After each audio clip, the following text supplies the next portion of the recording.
Hola, bueno, mi nombre es Olivera Durán Sandro y junto a mis compañeros vamos a explicar lo que es la modulación por amplitud de pulsos, normalmente conocido PAN. La modulación PAN representa, ¿no?, las señales analógicas mediante pulsos de amplitud variable y es base para técnicas digitales más avanzadas.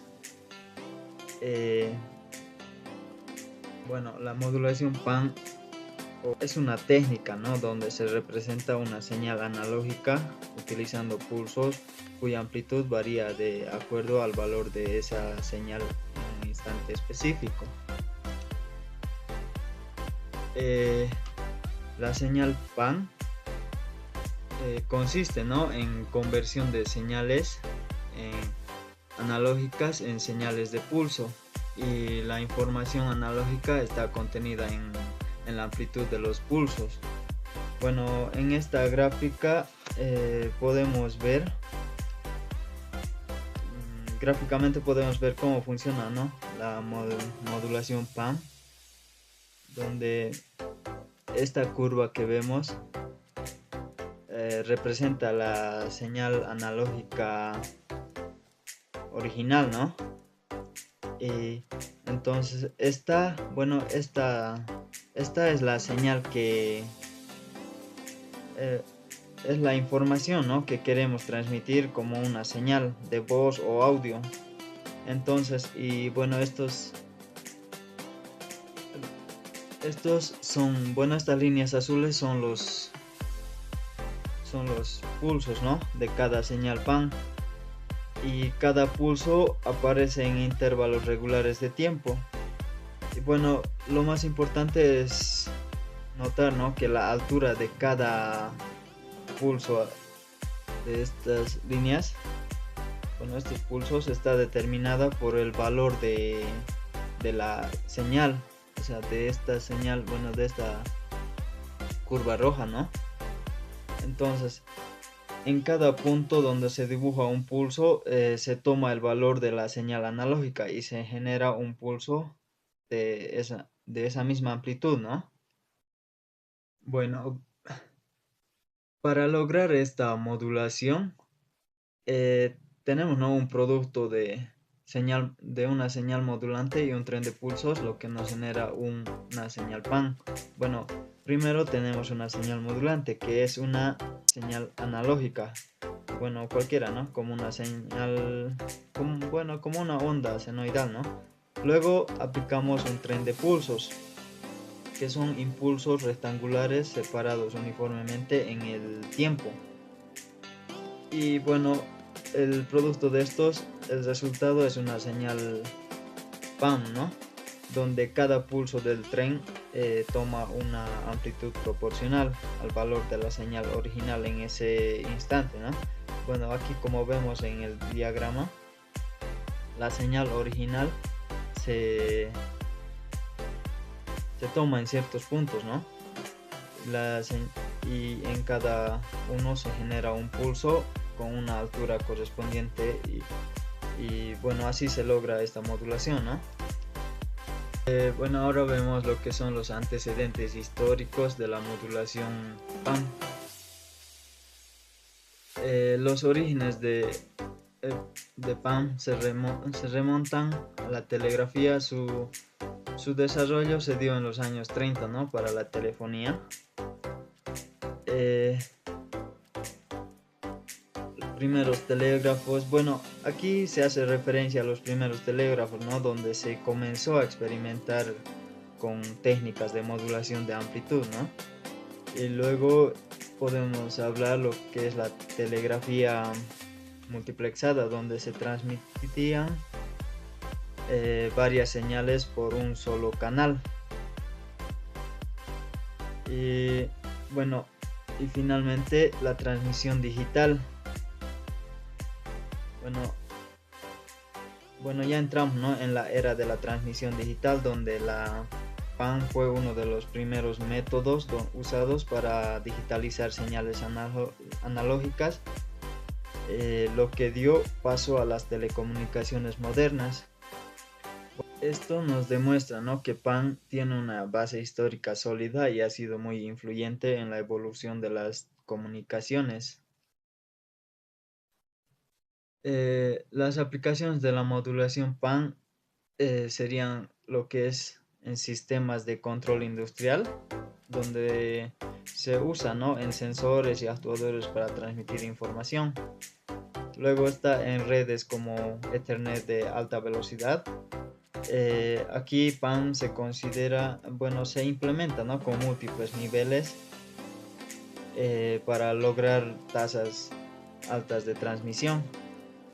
Luego podemos ver lo que se usa en telecomunicaciones digitales como parte de modulaciones complejas. También, ¿no?, en equipos antiguos de audio, en el control de iluminación profesional, como en estudios de grabación o cine. Y bueno, entonces esto nos demuestra, ¿no?, que PAN es una técnica versátil y aún está vigente.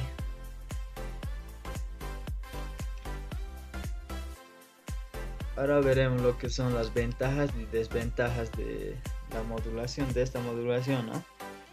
Las ventajas podrían ser que es simple, bueno, es fácil de implementar, ¿no? Y también compatibilidad con la conversión digital, ¿no? Y también que tiene bajo costo. Y las desventajas serían que es susceptible al ruido, ¿no? Como se basa en la amplitud, cualquier interferencia afecta. El ancho de banda limitado. Bueno, se necesitaría, ¿no?, un canal limpio para transmitir correctamente. Luego está lo que es la baja eficiencia energética, la pérdida de información si no se muestra adecuadamente.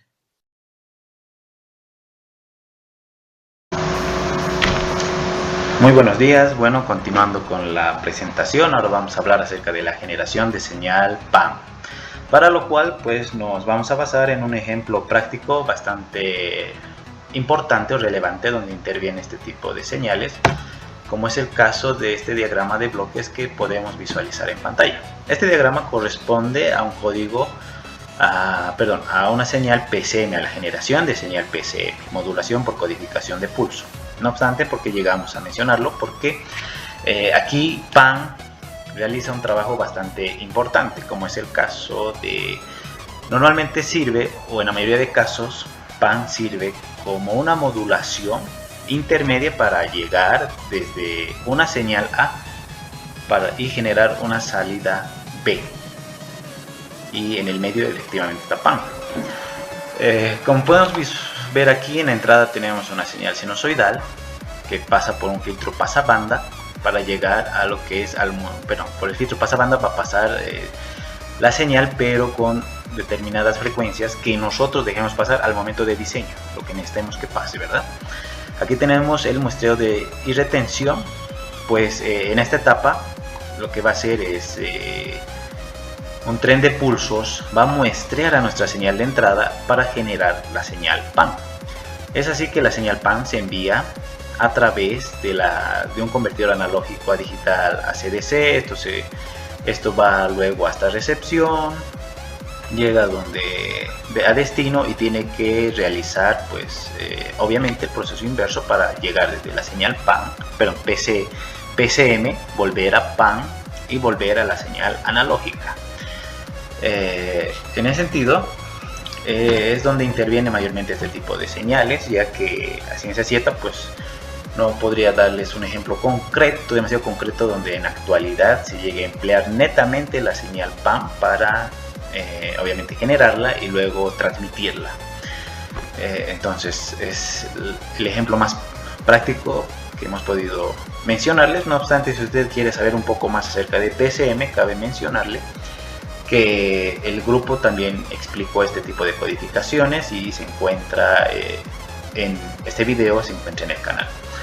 Ahora pasamos a un poco más, de manera más concreta, a explicar lo que es la señal PAN y su generación. Pues nos vamos a basar en estos tres señales que podemos ver. La primera es la señal de entrada, una señal analógica que va a tener una frecuencia baja en comparación a nuestra frecuencia de muestreo de los pulsos. Esta señal pues puede ser voz, puede ser música, puede ser sonido, entre otros, otro tipo de información que estemos queriendo transmitir. Entonces, a través de nuestra segunda señal, nuestros pulsos, que tienen una frecuencia mucho más alta que nuestra señal moduladora, pues estos pulsos se van a llegar a multiplicar por lo que es nuestra señal de entrada para generar nuestra señal PAN. Entonces, en nuestra señal PAN podemos evidenciar bien claro que vamos a trabajar con la misma frecuencia de nuestra señal de muestreo, de nuestros pulsos de muestreo, pero lo que va a variar aquí va a ser que nuestros pulsos ahora van a tener la amplitud de nuestra señal de entrada que está enviando nuestra información.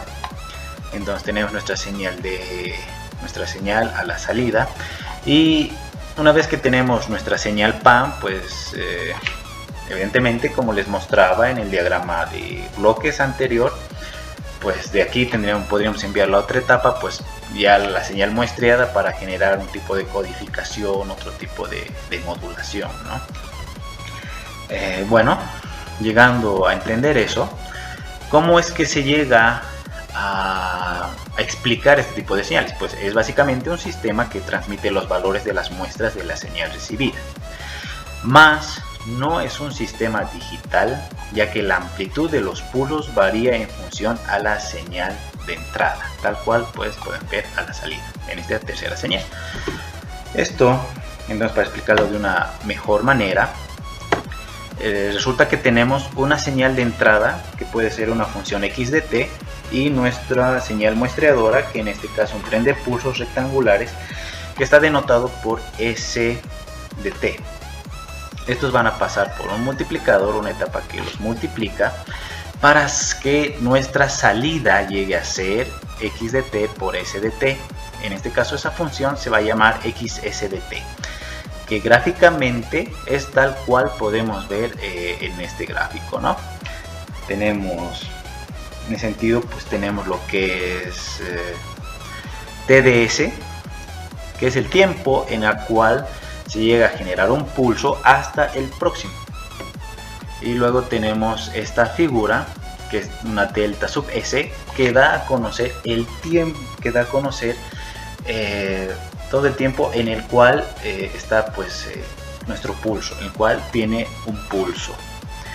En este caso sabemos que esto se caracteriza por estar ligado a valores que tienden a variar en el transcurso del tiempo. En este caso, lo que llegamos a variar llega a ser la amplitud en función a nuestra señal que estamos enviando, nuestra señal sinusoidal. Entonces, lo que llegamos a generar es pues lo que llegamos a hallar es el espectro de xs de t, como podemos ver aquí. Hasta este punto, si no está bastante claro, pues vamos a llegar a, en base a lo que hemos explicado anteriormente, lo que llegamos a tener es lo que podemos visualizar en la segunda imagen. Lo primero es que hemos hallado x de s sub f. X de s sub f llega a ser nada menos que el espectro de xs de t. La cosa que ahora, como está con letras mayúsculas, quiere decir que lo está transformado en el dominio de la frecuencia, como es x de s, x mayúscula de s sub de f, que va a ser igual a x de f, que es la señal, nuestros datos que hemos enviado multiplicado por s de f, donde obviando toda la parte matemática de demostración para llegar aquí, pues nos estamos centrando específicamente en lo que nos interesa, como es nuestra señal de muestreo, que en este caso es el mismo análisis que hemos hecho en el primer gráfico. Tenemos delta de S, que es cuánto dura cada pulso. La cosa que aquí tienen pues amplitud constante, y lo que tenemos entre lo que termina un pulso y lo que entra uno. En este caso TDS va a ser igual 1 sobre la frecuencia de muestreo, que esta frecuencia de muestreo o estos pulsos de muestreo también llegan a denominarse como función sampling. Esta segunda imagen que estábamos verificando lo que es el espectro de XDS, pues es el espectro de una señal muestreada. Y en este caso es como la señal sinusoidal que estamos enviando, que sube, tiende a bajar, sube, tiende a bajar, sube, tiende a bajar, ¿verdad? ¿Y qué es lo que significa? Pues W significa el ancho de banda, lo cual para trabajar de manera con este tipo de señales PAM tenemos que regirnos a ciertos criterios o una cierta fórmula para saber que estamos trabajando de manera correcta y cumpliendo con esos criterios, pues para evitar algunas especies de errores al momento en que estemos empleando este tipo de señal para trabajar, por ejemplo, con PCM. Esto realmente va a repercutir en la codificación en caso no cumplamos con los criterios que vamos a mencionar acerca del ancho de banda y las frecuencias. Entonces, una vez que tengamos nuestra salida XD-CDF, podemos llegar a recuperar XDT. ¿Qué es XDT? La señal, la información que hemos llegado a enviar por medio de un filtro, por el medio de un filtrado de su espectro. En tanto y cuanto no se produzca solapamiento en las bandas laterales, podemos llegar a evitar pues que existan problemas al momento de emplear este tipo de señales, como les mencionaba, en PCM, por decirlo. Entonces, ¿cuáles son esas condiciones? Pues aquí vamos a hablar del ancho de banda.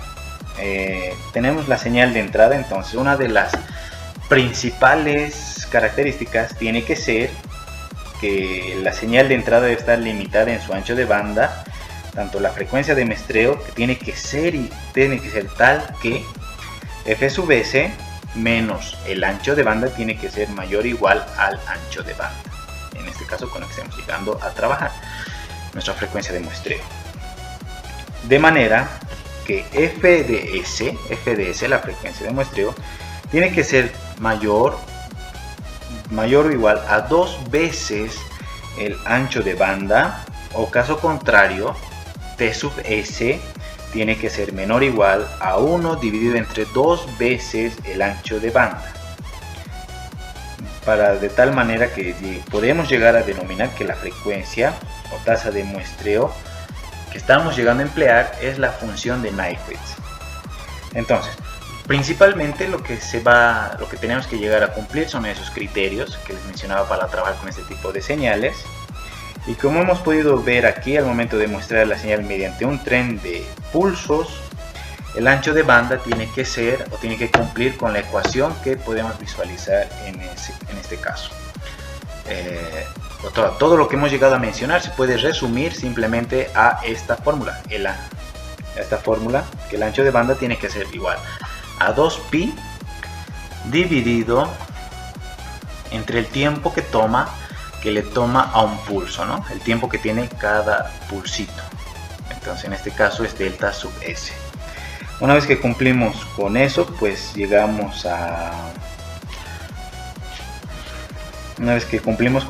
evidentemente el ancho de banda va a ser igual a todo esto, de tal forma que al momento de emplear este tipo de señales con otro tipo de modulación X, entonces vamos a certificar que evidentemente no va a existir solapamiento entre las frecuencias laterales.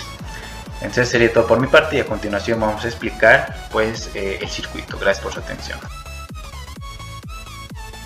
Bueno, ahora vamos a pasar con la explicación del circuito. Tal cual podemos ver en pantalla, es un circuito pequeño que, pese a ser pequeño, pues está compuesto por muchas partes que cumplen una función en específico. Pues tenemos una fuente de voltaje, tenemos un generador de onda sinusoidal, tenemos varios condensadores, resistencias y un circuito de control. En primera instancia, el circuito 555 lo que va a trabajar está configurado de un modo estable y es un temporizador para generar una señal cuadrada periódica a la salida. Este circuito depende básicamente de la resistencia R2, del condensador C1 y el condensador C2, que ajustan la frecuencia de oscilación, es decir, la frecuencia de muestreo. Como estamos trabajando en una frecuencia más alta, en este caso mayor a los 1 kHz, tal cual pues vamos a poder ver en la salida del osciloscopio. El pin 3 va a generar una señal de control, lo cual va a enviar a la etapa de control del circuito del interruptor, 4016. En este caso vemos que es una señal de onda cuadrada porque vemos que existe altos y bajos. Cuando está prendido está enviando un 1 y cuando está apagado no envía nada. Cuando envía un 1 le está diciendo que haga algo, y ese 1 significa que le está diciendo que le permite el paso de la señal sinusoidal a la salida. En cuanto al interruptor, La patita X recibe la señal sinusoidal analógica y la patita Y pues va a sacar lo que es la señal muestreada, la señal PAN. Y la señal 3 recibe el pulso de control. Cuando la señal de control es alta, pues ya sabemos que deja pasar, y cuando es baja, no. En cuanto a la señal de entrada sinusoidal, es nuestra señal, nuestra información que queremos que sea modulada, y pues va a ser enviada a nuestro circuito de control, lo cual va a sacar eso. Entonces, la salida del pin 2, en este caso Y2, depende de una resistencia R3. Una resistencia R3, la cual nos va a permitir observar la señal muestreada, donde se van a ver los pulsos en amplitud variable en nuestro osciloscopio. En cuanto a la función de la señal PAN resultante, será visible como una serie de pulsos. Entre los componentes adicionales que podemos mencionar tenemos el de 39K, que es un divisor para ajustar los niveles de la señal. En cuanto al R3 que tenemos de 1 kHz, es la carga o resistencia de salida. El condensador C3, en este caso que tiene 10 microfaradios, puede llegar a usarse para el acoplamiento, o caso contrario filtrado si se desea suavizar la señal, el cual podría ser implementado o mayormente usado en recepción para volver a obtener nuestra señal, que es la señal sinusoidal. En este caso estamos alimentando todo el circuito por un voltaje de 10 voltios. Como podemos observar, nuestro generador de señal sinusoidal va a tener la siguiente configuración. Haciendo clic, pues va a tener una frecuencia de 100 Hz y va a tener una amplitud de 6 voltios. Eso es lo que vamos a llegar a ver. Ahora vamos a iniciar la modulación para poder ver nuestra señal a la salida. Y aquí ocurre algo que es, existe algunas veces donde si usted quiere descargar esta modulación que va a estar en nuestro canal, pues algunas veces no le va a salir la señal, es decir, en el osciloscopio no va a salir nada. Es lo que tenemos, y no significa que esté mal, sino significa que es a veces problemas del osciloscopio, del programa mismo, porque a veces consume mucho más recursos de la computadora. Entonces lo único que tenemos que hacer es ir ajustando a través de este tipo potenciómetro para regular lo que es el nivel horizontal hasta un punto donde se va a llegar a visualizar la señal de este modo, y pues ya simplemente sería adecuarla a donde podamos visualizarla de mejor manera, ¿no? Entonces podemos ver que cómo es que se llega a generar la señal, pues con la frecuencia de la señal de la señal de la información que estamos enviando, en este caso nuestra señal sinusoidal, ¿verdad? Es que se va generando de esa manera. Y los pulsos que tienen aquí adentro, ¿de qué modo se van generando nuevos pulsos? Pues con la frecuencia de la señal de muestreo. En este caso, este debería estar aquí al medio porque es nuestra señal de muestreo, nuestros altos y bajos. Y aquí abajo estaría nuestra señal PAN, que ya ha muestreado a lo que es efectivamente la señal de entrada. Si queremos visualizar de una mejor manera, pues basta con hacer esto, ir moviendo hasta donde podamos visualizar los pulsos y ver que efectivamente los pulsos pues se van adecuando a la amplitud de nuestra señal que contiene la información. En este caso, si queremos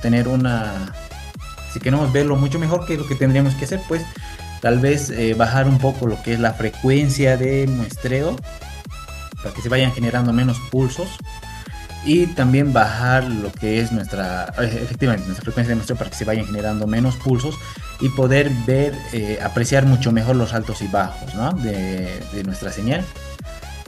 Entonces es nuestra señal de entrada, nuestra señal de muestreo y finalmente nuestra señal de salida, que ya sirve para ir a una siguiente etapa, como puede ser el caso de una señal PCM, como les explicábamos antes. Entonces, esto sería todo por mi parte, y cualquier consulta que tengan o que quieran experimentar tal vez con este tipo de modulaciones, pues el programa de este circuito va a estar en el enlace, lo cual pueden llegar a descargarlo y hacer las pruebas que gusten, ¿no? Gracias por su atención. Bueno, ahora presentaremos la modulación PAM en Simulink. ¿De qué está compuesta? Está compuesto por un generador de señal. Este bloque genera una señal de entrada, puede ser una seno, una cuadrada o una triangular. En esta parte la estamos usando como una señal senoidal. Luego el bloque de la señal cuadrada. Este bloque va a ser el que nos va a dar los pulsos para hacer el muestreo de la señal de la modulación PAM.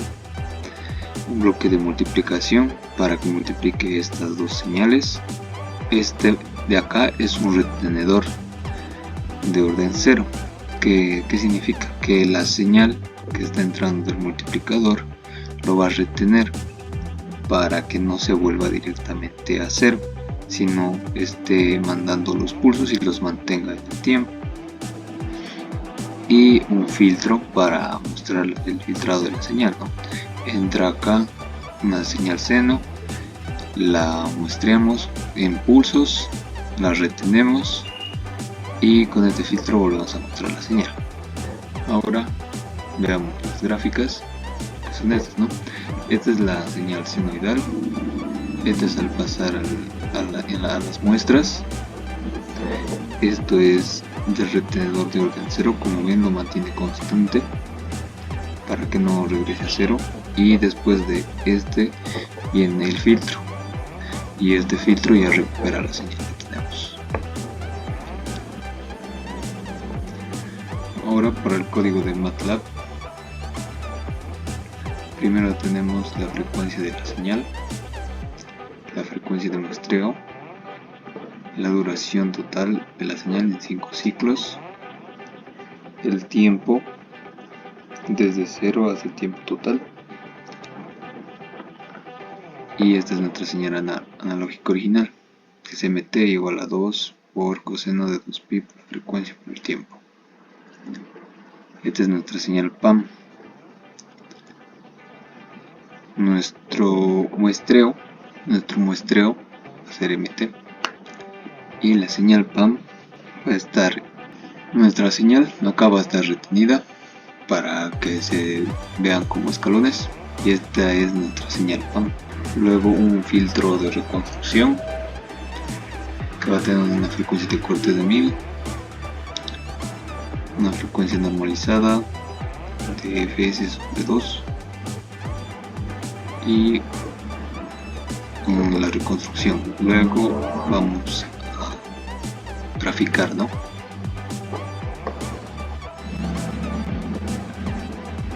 Observamos los gráficos. Aquí está una onda, la señal. Aquí está la parte del muestreo. Esta es la parte de la señal PAM, los escalones. Aquí está retenida.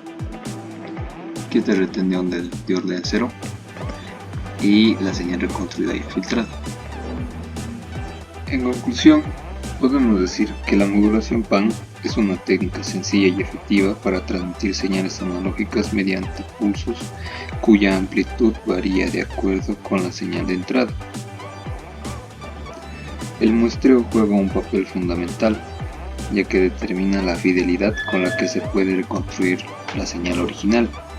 Al muestrear por encima de la frecuencia de Nyquist, al menos el doble de la máxima frecuencia de la señal, se garantiza que no haya aliasing. La señal PAM escalonada de orden 0 representa cómo se mantienen las muestras constantes durante un intervalo de tiempo, lo cual es útil para visualizaciones y para facilitar la reconstrucción en el receptor. La reconstrucción de la señal original es posible utilizando un filtro pasabajas para eliminar las componentes de alta frecuencia introducidas por la modulación por pulsos. La principal desventaja de PAM es su sensibilidad al ruido, ya que cualquier alteración en la amplitud del pulso afecta directamente la información transmitida. Esto hace que no sea muy robusta para comunicaciones a larga distancia, sin técnicas adicionales de protección. A pesar de sus limitaciones, PAM es la base de otras modulaciones más avanzadas, como QAM, modulación de amplitud en cuadratura, o sistemas digitales como Ethernet, que usa 4 PAM en algunas en algunos estándares. Gracias.